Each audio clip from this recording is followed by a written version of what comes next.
So this logic that somehow we have to protect the people and not tell them that this is not black and white because otherwise they will be fitna. Look around you, bro. How much more fitna you want before you say we're protecting them from fitna? وَالنَّجْمِ إِذَا هَوَى مَا ضَلَّ صَاحِبُكُمْ وَمَا غَوَى. Make the most of this series by downloading our free workbook for a guided contemplation of this powerful surah. أعوذ بالله من الشيطان الرجيم الذين يجتنبون كبائر الإثم والفواحش إلا اللمم إن ربك واسع المغفرة هو أعلم بكم إذ أنشأكم من الأرض وإذ أنتم أجنة في بطون أمهاتكم فلا تزكوا أنفسكم هو أعلم بمن اتقى رب اشرح لي صدري ويسر لي أمري واحلل عقدة من لساني يفقهوا قولي فالحمد لله والصلاة والسلام على رسول الله وعلى آله وصحبه أجمعين. Once again, everybody, assalamu alaikum wa rahmatullahi ta'ala wa barakatuh. We're going to get right into the study of ayah number 32. I introduced a brief translation of the ayah yesterday just to refresh our memory. It's made up of several parts, so keep up with me. It begins with describing the people who have excelled in the last ayah. Those who excelled, Allah will reward them with the very best. وَيَجْزِيَ الَّذِينَ أَحْسَنُوا بِالْحُسْنَى. Who are those people? The ones who يَجْتَنِبُونَ كَبَائِرَ الْإِثْمِ وَالْفَوَاحِشِ. Those who avoid or keep away from, keep a distance from major sins, the greatest of sins, and all forms of indecency. Inna rabbaka, and then he says, illa lamam, except for small slip-ups. Inna rabbaka wasi'ul maghfirah, no doubt your master is vast in forgiveness. Huwa a'lamu bikum idh ansha'akum min al-ardi, he knows you better when he brought you out from the earth. Wa idh antum ajinnatun fi butuni ummahatikum, and he knows you better from the moment you were hidden inside of the bellies of your mothers. فَلَا تُزَكُّوا أَنفُسَكُمْ, then don't consider yourselves or declare yourselves pure. هُوَ أَعْلَمُ بِمَنِ اتَّقَى, he knows better the person who has protected themselves. Now, lots of components to this. We're going to take the overarching philosophy, talking about the idea of major sins first. That already starts to indicate that there are categories of sins. There's things that are really, really bad. Kaba'ir al-ithm. Kaba'ir comes from kabira, big. So very big kinds of sins. And then by converse, it's already assumed that there are other sins that are not as big, right?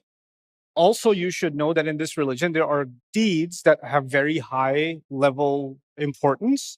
And then there are other deeds that have less and less importance. Even in the study of fiqh, you have things that are haram and things that are makruh, for example, or things that are fard and things that are mustahab, or things that are sunnah. And mandatory stuff, optional stuff, right? Absolutely cannot do is better if you don't do it. There's a degree, right? Now, the first thing I want you to understand is the Quran makes sure that we maintain a sense of priority and a sense of proportion.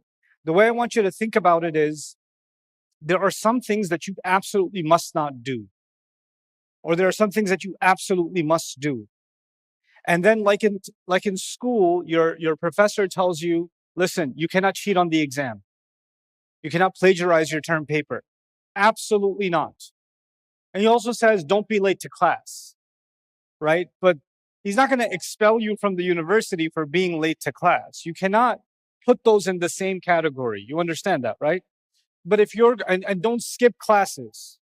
But if you skipped a class or you skipped 2 classes, you're still not too bad of a place. You understand?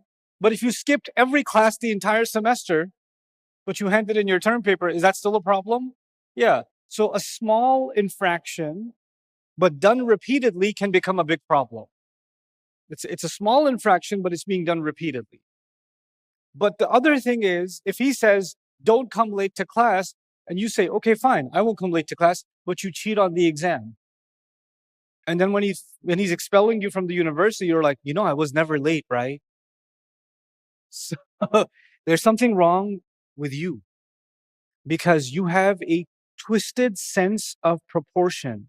Things that are supposed to be big became small in your head, and things that were supposed to be relatively smaller became big in your head. Now, if you got caught being late to class, would you be ashamed? Yes. Would that be the end of your life? No.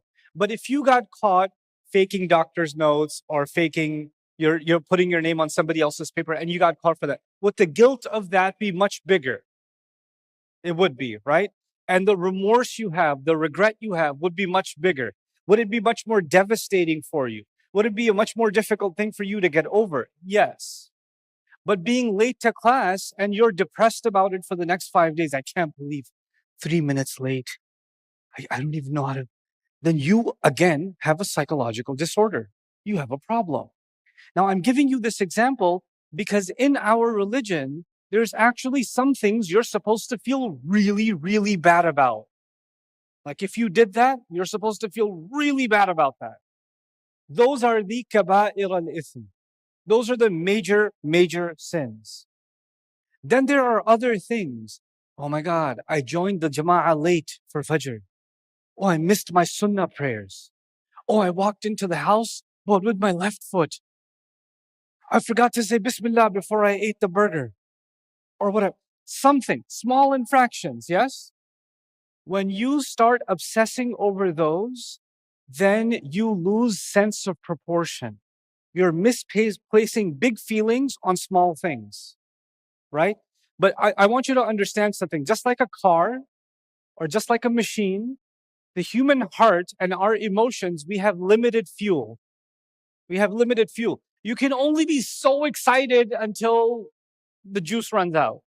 Like, for example, being on a treadmill, if you're going at a certain speed, you can only go so long before your energy reserves go low. If you're exhausting so much energy, feeling guilty about small things, then the energy you're supposed to have to feel guilty about big things is being depleted. Do you understand? So what then happens is, let me give you an example of what happens here. It creates what I'm calling here tunnel vision. So you can have someone, one of the major things Allah talks about, for example, is make sure you give your wife the mahar. Make sure you give her the mahar, right? He goes out of his way to talk about this issue. Okay. And he says, if you ask for any of it back when you're getting divorced, are you taking a serious allegation on yourself? Are you incriminating yourself by even asking for it back? The mahar you had given in case of a divorce? Okay. Now you have a person who's never even given the mahar. He's never even given the mahar. But he's losing his mind because if somebody's holding their hands the wrong way in salah, too high or too low, or somebody's scratching their face, or somebody's jeans are too low and they're going below their ankle and they're like, this guy doesn't understand the sunnah. You call that a beard? Your face is un-Islamic. And they're really particular about certain things and it's a really big deal to them. And they won't go to somebody's house. I'm not sure if they eat dhabiha or not.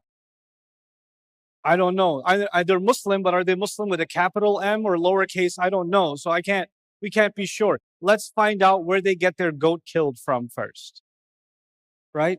But the same person is completely okay eating the haram money that was supposed to go to his wife. No problem.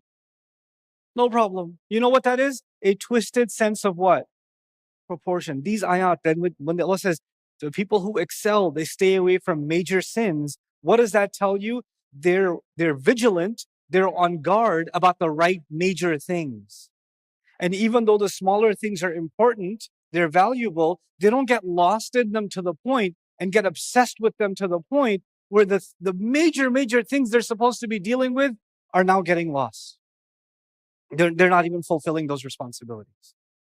So the same way, lots of small deeds. The second issue, lots of small good deeds used to mask the seriousness of major bad deeds. This is again a twisted sense of proportion. A person says, listen, I know that's haram, but Allah is forgiving. And Allah is so forgiving. I'm so blessed. I get to do so much sadaqah in Ramadan. And I fast every Monday and every Thursday. And I do this and I do. And You've got lots of small good deeds going on, and you're secretly helping somebody get a job, and you're giving charity, and you're volunteering, and you're donating blood, and you're all this stuff. But all this stuff is really good. It feels good to do good things, but it's masking that something of the kaba'ir is actually going on. Yeah, I own like 4 liquor stores, but I mean, I use the money for a good cause. I go to Hajj every year with beer money, you know? So I don't drink it. I just drink the Zamzam when I go there. So you know, you still have a drinking problem, you know? So what happens then is when you have this twisted sense of proportion, you try to compensate for that in your own ways. You tell yourself, hey, listen, I know I'm messed up and I'm doing some kaba'ir al-ithm, but because I'm doing these little good things, it's not like Allah's not going to count any of it. So you're assuming that's how it works. In yattabi'una illa dhann. And you're hoping that because you love to do these good things, but you also love to do these major sins, that you can hold on to all of the stuff that you love and not step out of your comfort zone. وَمَا تَهْوَى الْأَنفُسِ. These ayat are, the concepts of these ayat are intertwined with each other. كِتَابٌ أُحْكِمَتْ آيَاتُهُ. A book whose ayat are stitched together with each other. Then, you get, if you stay long enough in the twisted sense of proportion, your religion entirely, you call yourself a Muslim, but it's a totally different religion. It's not the same religion anymore. Because our religion is defined by what is the priority and what is not, actually. يُنَبَّأُ الْإِنسَانُ يَوْمَئِذٍ بِمَا قَدَّمَ وَأَخَّرَ. Human beings will be informed on Judgment Day, what did they make a priority and what did they delay? So whatever's not as priority has to get delayed. When small things become your priority, that means big things get delayed. And when big things get delayed, you get the thing that's on your mind the most starts shaping your worldview. It starts shaping your thought process. It starts shaping your opinion of things. When someone, for example, is obsessed with tajweed, tajweed is great. I love tajweed. Obsessed with tajweed. When they're praying, all they're thinking about is what? MashaAllah, that qalqala though. That mud, I was counting 1, 2, 3. It was perfect. Allahu Akbar. To them, the religion itself, even though they're not saying it, the religion itself has become what? Tajweed. And when someone says Quran, they're not thinking the hikmah of the Quran, the wisdom of the Quran, the guidance of the Quran, the reminder of the Quran, the thinking through the Quran, the instructions of the Quran. You know what they're thinking? The ghunnah of the Quran, the qalqala of the Quran. I love Quran. When they say I love Quran, they mean something else. It's a different religion now. This shift in what the religion means to you, that happens when the sense of proportion is twisted. The essence of Islam is redefined. But then the scariest part, when all sins are deemed equal, when the small and big becomes equal, then I wrote here the floodgates open. Let me tell you what that means. There are some, and by the way, this is a separate study. If I started talking about this, we would take a course by itself one day. All the major sins Allah talks about in the Quran, all of them are addictions. All of them are addictive. And human beings to this day are suffering from each one of them as an addiction. Whether it's zina or alcohol or gambling, go through the gambit. Go through the gambit. They're all addictions, you know, and they're all like perpetuated. Like even riba is something that compounds and compounds. Alcoholism compounds and compounds. Addictions, gambling, it keeps on getting worse and worse and worse and worse and worse. It enhances. Those are the kinds of things that Allah has deemed kaba'ir. Fine. Your problem, you cannot protect people from the truth and say if they find the truth, they'll use it the wrong way. Listen, if somebody wants to use something the wrong way, they can even use the Quran the wrong way. And people have. يُضِلُّ بِهِ كَثِيرًا وَيَهْدِي بِهِ كَثِيرًا. They've used it. The Quraysh even used Surah An-Najm the wrong way and said, oh, Lat, Manat, and Uzza are legit. So this logic that somehow we have to protect the people and not tell them that this is not black and white because otherwise they will be fitna. Look around you, bro. How much more fitna you want before you say we're protecting them from fitna? What planet are you living on? Hey guys, you just watched a small clip of me explaining the Quran in depth as part of the Deeper Look series. Studying the Quran in depth can seem like a really intimidating thing that's only meant for scholars. Our job at Bayyinah is to make deeper study of the Quran accessible and easy for all of you. So take us up on that challenge. Join us for